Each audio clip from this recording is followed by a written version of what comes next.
At Christmas, my brother said, "I dare you to disappear for a few days and you'll see that nobody will miss you." So I said, "I accept your challenge." And I disappeared. But they didn't know that the money in the family account would disappear too. My name is Samuel, and for as long as I can remember, I've felt like I've been living in someone else's shadow. It's not something I can easily explain, but it's as if my existence has always been halfway between being noticed and being forgotten. It all began when I was a child, when I understood that I wasn't like the others in my family. My parents, Carlos and Marta, always made it clear, though never with direct words at first. I was the adopted son, the one who came into their lives because, according to them, my mother was sterile and they wanted a child to fill that void. But then, as if fate wanted to mock me, the miracle happened. My mother, Marta, became pregnant. And so Santiago was born, my younger brother, the blood son, the true heir to their love. From the moment Santiago came into the world, everything changed. I remember clearly how my parents' attention vanished from me like water slipping through their fingers. Before Santiago, they would hug me, read me stories, take me to the park. But when he was born, it was as if I had ceased to exist. I don't blame them entirely. A baby requires attention. And they were thrilled with their miracle. But what started as a temporary distraction became a constant. Santiago was the sun, and I was merely a pale moon orbiting around him. My parents gave me the basics: food, clothes, a roof over my head, but it was out of obligation, not love. Whenever I needed something more, advice, a hug, a word of encouragement, they would look at me with a mixture of indifference and exhaustion. "Don't be so needy, Samuel," my mother would say while cradling Santiago. "You're a big boy now, act like it." My father, for his part, barely looked at me. His eyes were always on Santiago, the perfect child, the one who carried his blood. I grew up learning to fend for myself. At school, I was the quiet kid who got good grades because it was the only thing that made me feel like I was worth something. Meanwhile, Santiago was the center of attention at home. If he got a good grade, my parents celebrated as if he had won a Nobel Prize.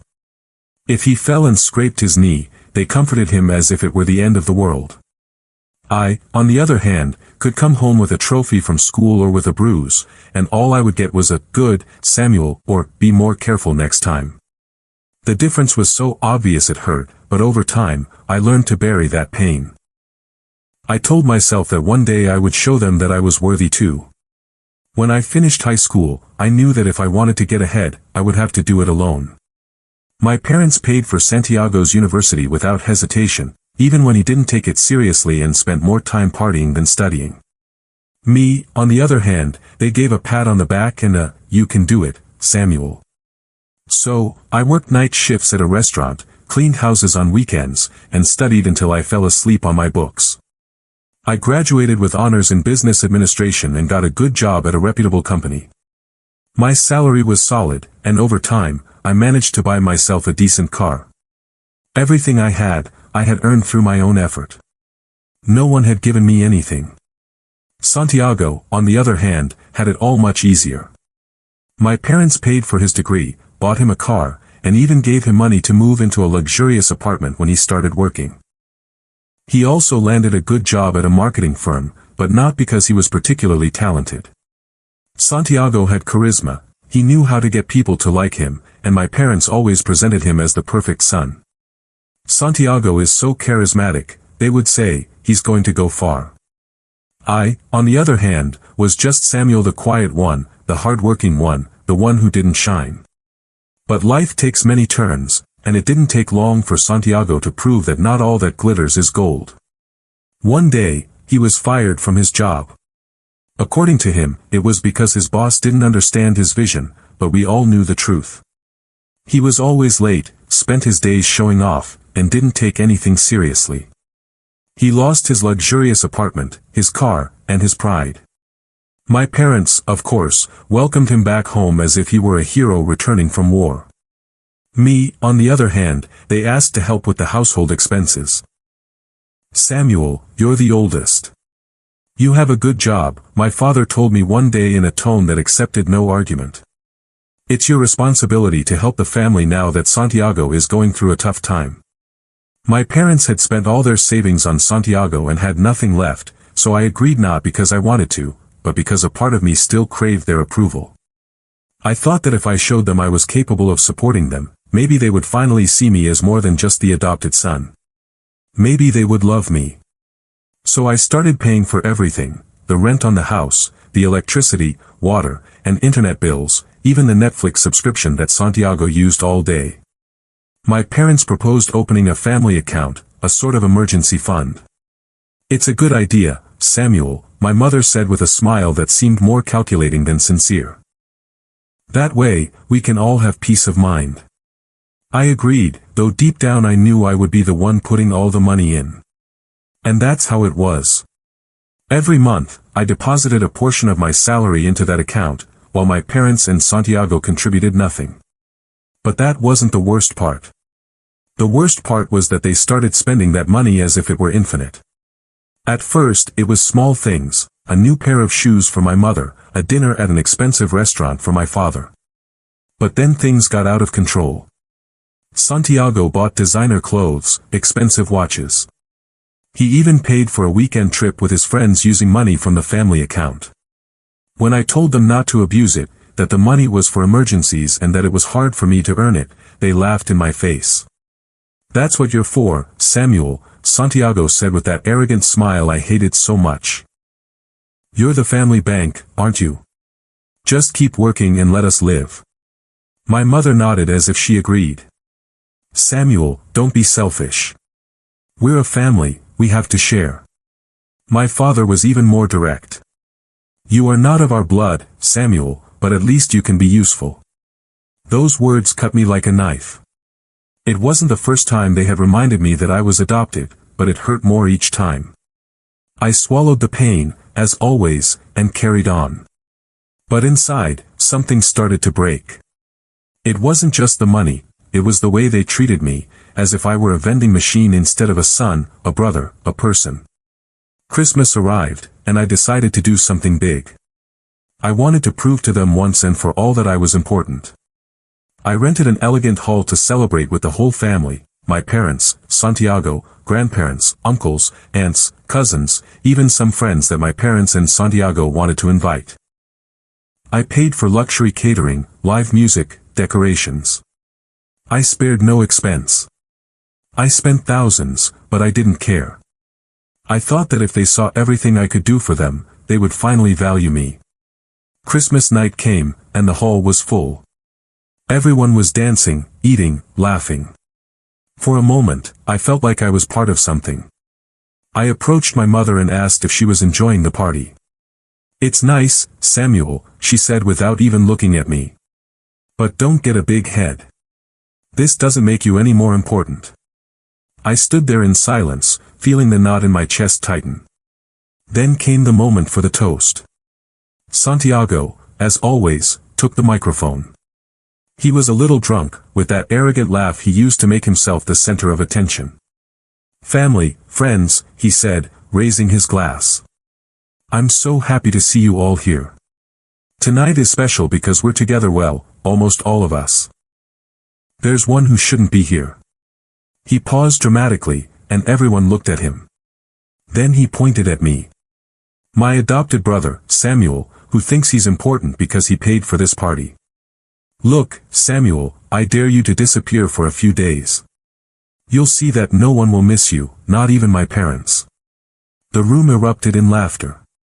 My uncles, my cousins, even my parents laughed. My mother covered her mouth as if trying to hold back her laughter, but she didn't. My father raised his glass as if toasting Santiago's words. I just stood there, glass in hand, feeling the world crumble around me. But then, something inside me changed. It wasn't sadness, it wasn't pain, it was rage. I took the microphone when Santiago mockingly passed it to me. I looked at everyone, at my parents, at my brother, at this family that never loved me, and said with a calmness I didn't recognize in myself, "I accept your challenge, Santiago. I will disappear, but don't come looking for me when the bills start coming due." Everyone laughed again, thinking it was a joke. My parents even applauded as if it were part of the show. But it wasn't a joke, it was a promise. That very night, I left the hall without saying goodbye. I went to my parents' house, gathered my things, me clothes, my books, everything that belonged to me, moved into a small apartment I had been looking at for weeks. Then, I went to the bank. With a few clicks, I emptied the family account. Every peso I had deposited, every cent I had sweated for, I transferred to my personal account. I canceled the automatic payments for the house bills, the internet, Netflix, everything. If they weren't going to miss me, then they wouldn't miss my money either. I sat in my new apartment alone, but with a strange sense of freedom. I knew it wouldn't be long before they realized what they had lost, and I was ready to watch their world fall apart without me. The first night in my new apartment was strange. The place was small, with white walls, a mattress on the floor, and a few boxes of my things stacked in a corner. It wasn't much, but it was mine. For the first time in years, I felt like I had a space where no one could come in and tell me I wasn't enough, that I wasn't important. I knew it wouldn't be long before my family noticed my absence, or rather, the absence of my money. I had emptied the family account that very night, right after leaving the party. Every peso I had deposited with so much effort was now safe in my personal account. If they thought they could live without me, they could try, but they wouldn't be doing it with my money. That night, as I looked at the dark sky, I thought about Santiago's words during the toast. I dare you to disappear for a few days and you'll see that nobody will miss you, not even my parents.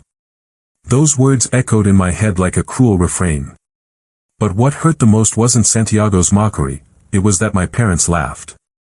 Carlos and Marta, the people who were supposed to love me, laughed as if I were a joke. I always knew they didn't see me the same way as Santiago, but that night was different. It was as if they had ripped away the last shred of hope I had that one day they would love me for who I was, not for what I could give them. I fell asleep with a mixture of rage and relief, knowing I had made the right decision. I was never going to be their bank again. The first blow came sooner than I expected. Just a week after Christmas, my phone buzzed with an incoming call. It was Santiago. I didn't answer immediately. I let the phone ring, watching his name on the screen. Part of me wanted to ignore him, but another part wanted to hear what he had to say. Finally, I answered. Samuel, where are you, man? His voice sounded impatient, as if he were annoyed at having to call me. Nada, hello, Nada, how are you? Straight to the point, as always. What do you want, Santiago? I replied, keeping my voice cold. What do I want? He repeated, mimicking my tone with that arrogance I hated so much. Hey, the Netflix got cancelled. What happened? My friends are here. We were going to watch a movie, and now you're making me look bad. Fix it. Come on, pay for the subscription. I was silent for a moment, processing what I had just heard. He really thought he could call me after everything he said and ask me to pay for his Netflix. I let out a bitter laugh, a laugh I didn't even know I was capable of. You think this is funny? He said, clearly irritated. Look, Samuel, I'm not in the mood for games. Pay the subscription now. Don't make me look bad in front of my friends. You know what's funny, Santiago? I replied, feeling the anger rise in my chest. That you think I'm going to keep paying for your things after what you said at Christmas. Didn't you dare me to disappear? Well, here I am, disappeared. And the money disappeared too. So no, I'm not going to pay for your Netflix, not now, not ever. Get a job and pay for your own things like a man. There was silence on the other end of the line. I could picture him with that surprised look he got when things didn't go his way. Then he let out a forced laugh. Come on, Samuel, don't be ridiculous. You took that seriously? It was a joke, man. Just fix it. Don't make me waste my time. I'm not the ridiculous one here, I said, and hung up. The phone rang again almost immediately. It was him again. I let it ring until it stopped. Then came the texts. First one, don't be childish, Samuel, pay. Then another, you're so selfish, I always knew it. And finally, my friends are making fun of me because of you. Thanks, brother. Every message made me clench my teeth, but I didn't reply. I turned off my phone and tossed it on the mattress. He could figure it out himself. The following days were peaceful, at least for me. I settled into my apartment, bought some basic furniture, and started to enjoy the peace of not having to deal with my family's demands. But deep down, I knew this was just the beginning. Santiago might be arrogant, but my parents were on another level. They wouldn't give up so easily. 2 weeks after Christmas, I got a call from my mother, Marta. This time, I answered more quickly. I wanted to know how long it would take for them to realize things had changed forever. Samuel, where are you? Her voice sounded tired, but also annoyed, as if I were a child who had run away from home without permission. In my new place, I replied, without giving any more details. What's wrong? What's wrong? She repeated in that tone she used when she wanted to make me feel guilty. What do you mean, what's wrong? There's no food in the house, Samuel. We're out of groceries and we don't have money to buy more. Why haven't you deposited money into the family account? We need you to go grocery shopping today. I closed my eyes and took a deep breath. It was exactly what I expected, but still, hearing her tone, as if it were my obligation to support them, made my blood boil. And why don't you ask Santiago to do the grocery shopping? I said, my tone harsher than I intended. He's your blood son, isn't he? Let him take care of it. Samuel, don't be like that, my mother said with that mix of pleading and reproach she always used to manipulate me. Santiago is going through a tough time, you know that. You have a good job, you're the oldest. It's your responsibility to help us. My responsibility, I repeated, feeling the rage build in my chest. And what's Santiago's responsibility then? To sit around all day watching movies or partying with my money? Or yours and Dad's, who spent the family account on expensive restaurants and designer clothes? No, Mom, I'm not anyone's bank anymore. If you need food, let Santiago get a job, or let Dad sell that watch he bought with my money. Samuel, she exclaimed, as if I had offended her. Don't make this harder. We're your family, you have to help us. Don't be selfish. Selfish, I repeated, almost laughing at how absurd it sounded. I've been paying for everything for years, Mom. The rent, the bills, the food, that family account you all blew on nonsense. And you know what I got in return? You laughing at me at Christmas, telling me I'm not of your blood, that I'm not important. So no, I'm not going to help. Let Santiago be the hero now. I hung up before she could respond. My heart was pounding, and my hands were shaking. It wasn't just rage, it was a mix of pain and liberation. For the first time, I had told them how I really felt, but I also knew they wouldn't give up so easily. Days went by, and the pressure began to build. My father, Carlos, started sending me messages. At first, they were short. Samuel, we need to talk. Then longer ones. I don't know what's wrong with you, but you're being very ungrateful. We raised you, gave you a home, and this is how you repay us. Each message was an attempt to make me feel guilty, but it wasn't working. Not this time. A month after Christmas, the situation exploded. I received a call from my father. His voice was filled with desperation, something I had never heard in him. He had always been a cold, distant man, but now he sounded like his world was collapsing. Samuel, how could you do this? He yelled without even a greeting. The landlord called us. He says he's going to evict us if we don't pay the rent. How could you cancel the payments? And the family account is empty. What did you do with the money? What I did was take back what's mine, I replied with a calm that surprised even me. That money was mine, Dad. I earned it. I deposited it, and you all spent it on things you didn't need. So yes, I took it all out and canceled the bills because I am no longer your bank. You're an ungrateful wretch, he shouted, his voice trembling with rage. We gave you a home, we raised you, and now you're leaving us on the street.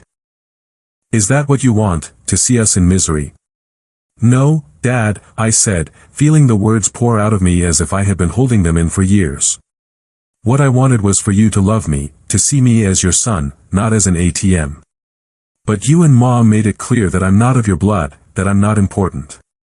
And Santiago, your perfect son, made sure to remind me of that in front of everyone. So don't come to me with this ungrateful nonsense. You're the ungrateful ones, who laughed at me while I paid for everything. Samuel, you can't do this to us, he yelled, now in desperation. We're your family. We have nothing. The landlord is going to throw us out. Please, son, help us. I'm not your son, I said, and hung up. I stared at the phone, my heart beating so hard I could feel it in my ears. Tears streamed down my face, but they weren't tears of sadness. They were of rage, of relief, of everything I had held back for years. For the first time in my life, I had said no, and I meant it. A few days later, I heard from a cousin that the landlord had carried out his threat. My parents and Santiago were looking for a place to stay because they had no money to pay the rent. Some relatives tried to help them, but no one could support them the way I had. I heard rumors that Santiago was looking for a job, but no one took him seriously after his track record. My parents, for their part, were desperately asking for help from anyone who would listen. And I, for the first time in a long time, felt peace. It wasn't a happy peace, not yet. But it was a peace that came from knowing that I had finally chosen to take care of myself, that I had stopped being the bank for a family that never loved me. Subscribe for more daily stories.